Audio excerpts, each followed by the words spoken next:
2-faced. Woke up, 2-faced. I went to bed, Lord, remove this thing. Help me, Lord. I got up, help me, Lord. During the session, help me, Lord. So the whole time when the devil attacked me, I wasn't thinking about what type of car I was driving. I was just leaning on the Lord. Help me, Lord. I ain't got time for self-glory. When the devil buffets me the way he does, I'm just telling Lord, Lord, help me, Lord. So that means I'm not thinking about self-glory. So for that point right there, I'm going to tell the devil, thank you that I can't think about myself. Thank you, devil, for doing what you're doing, because I can't think of myself more highly than I ought to think. I can't put my own self on a pinnacle. I want to tell the devil thank you. Because if it wasn't for your nappy head in my life, that I wouldn't be where I am right now with God. Somebody need to say amen. Amen, amen, amen. And one thing you need to understand, that when we go into a thorn room, take a second. When we go into a thorn, he said there's a thorn in our flesh. When we go into that thorn room, it prepares us for the throne room. Somebody will say amen. Amen, amen. And then, well, I can get to the point to tell the devil thank you. Because what you meant for evil, God can flip the script and turn it around for our good. Somebody need to say amen. Look at here, look what he's saying. He says, look at verse 10. He said, therefore I take pleasure in infirmities, physical weakness, lack of strength.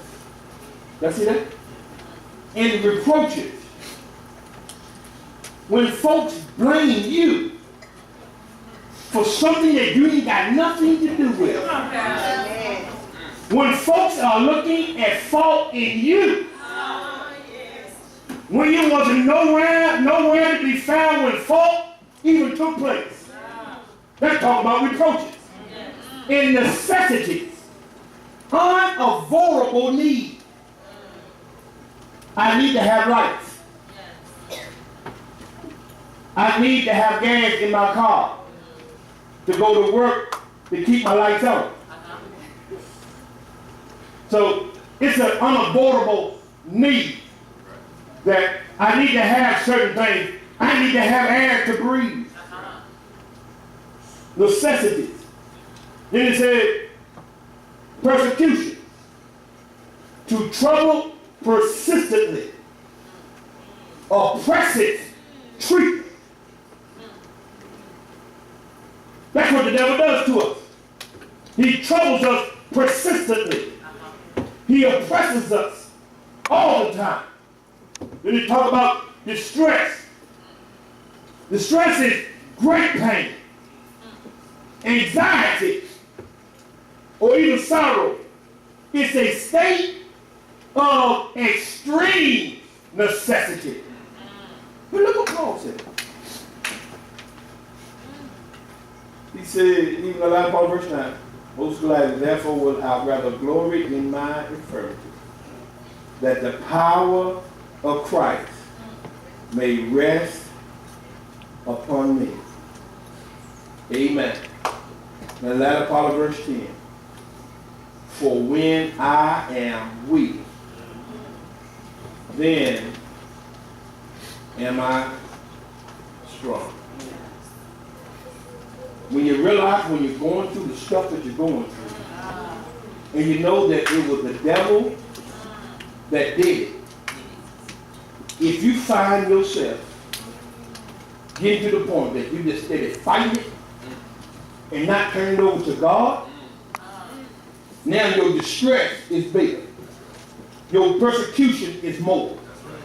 But when you get to the point that you know that it was Satan, you're trying to walk this direction, but Satan will knock you all the way back here.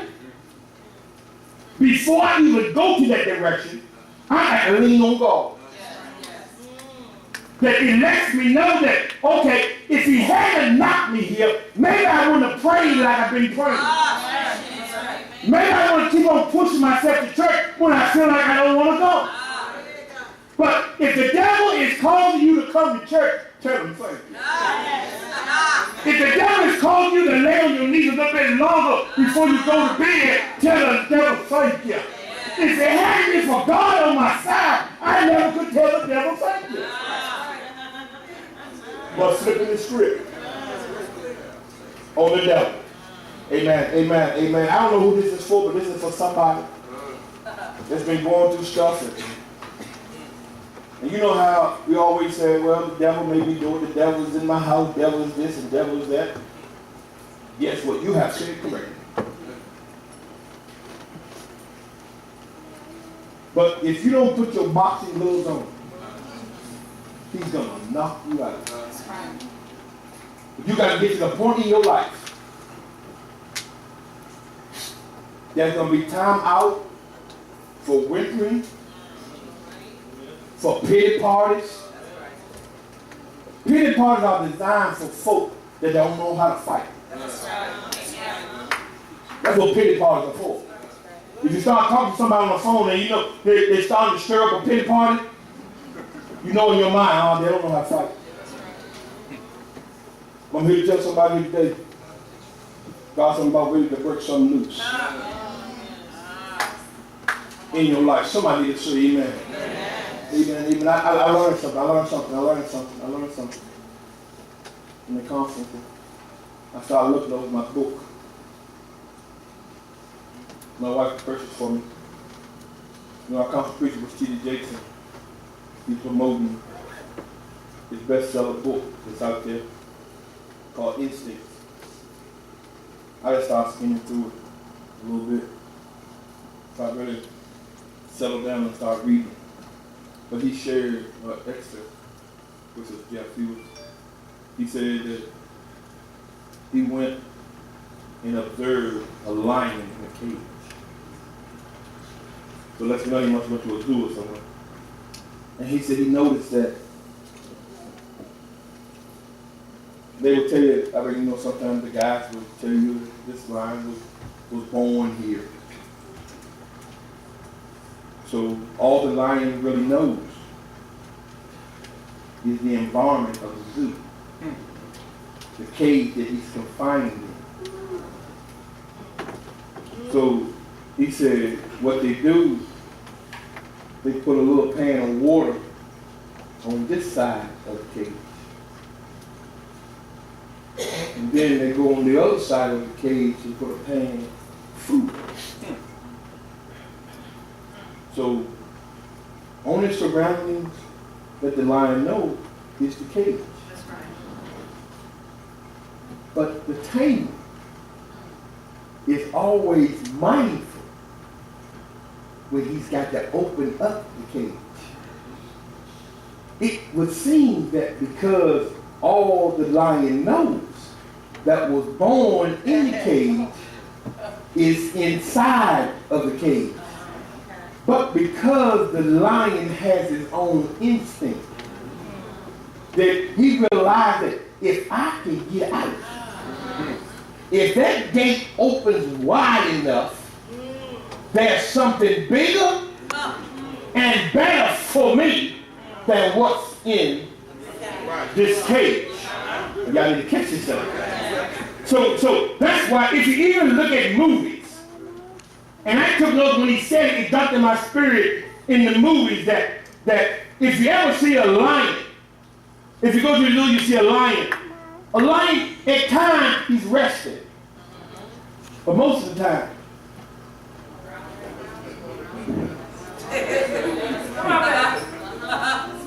if you notice, he's steady prancing.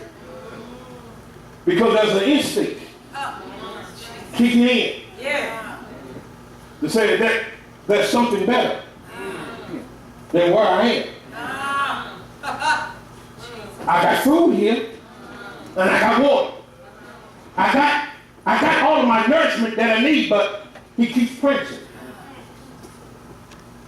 Because he realized there's something better out there for him. So that's why when the tamers come in and they got to try to have a whip with them.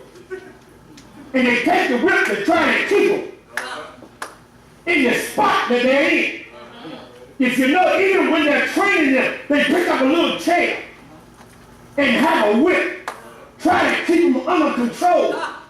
But even in the midst of them, you'll find them, if they standing back on their two hind feet, they still will stretch after the tamer because there's an instinct. Even though I was born here, I'm not part of where I am. Even though I was born here on earth, this is not part of me. I got another place that's not built by man's hand, but eternal into glory. Somebody need to say amen. But I'm so glad that Jesus set it up a long time ago, that when man had him down, while he was in the tomb, I believe that his spirit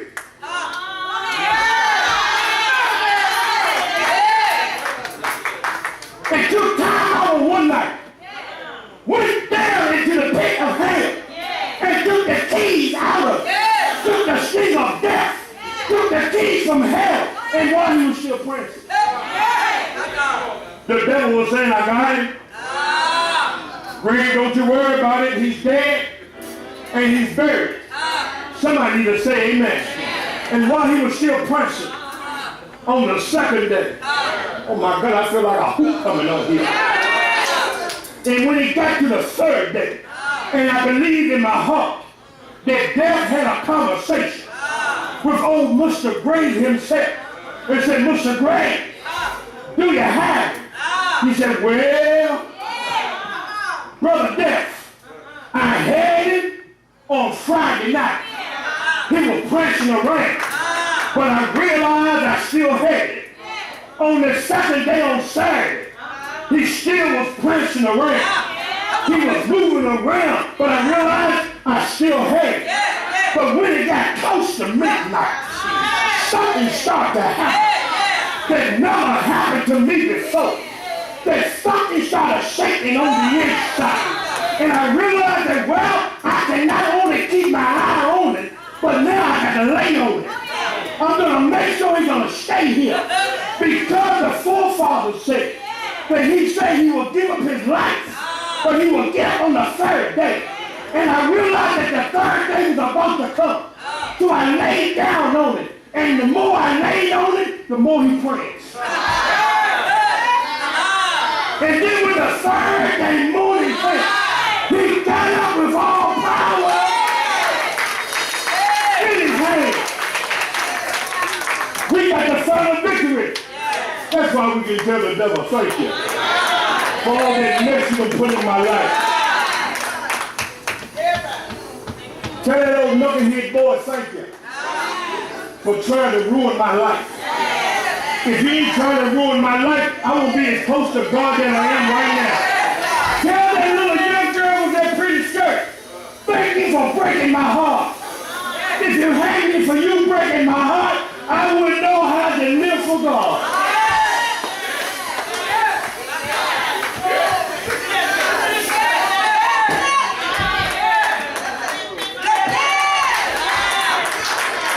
It's bad right now, come on. It don't make sense right now. But I'm going to flip it. Look at your neighbor and say, we're going to flip this thing. And give out a hand clap somebody.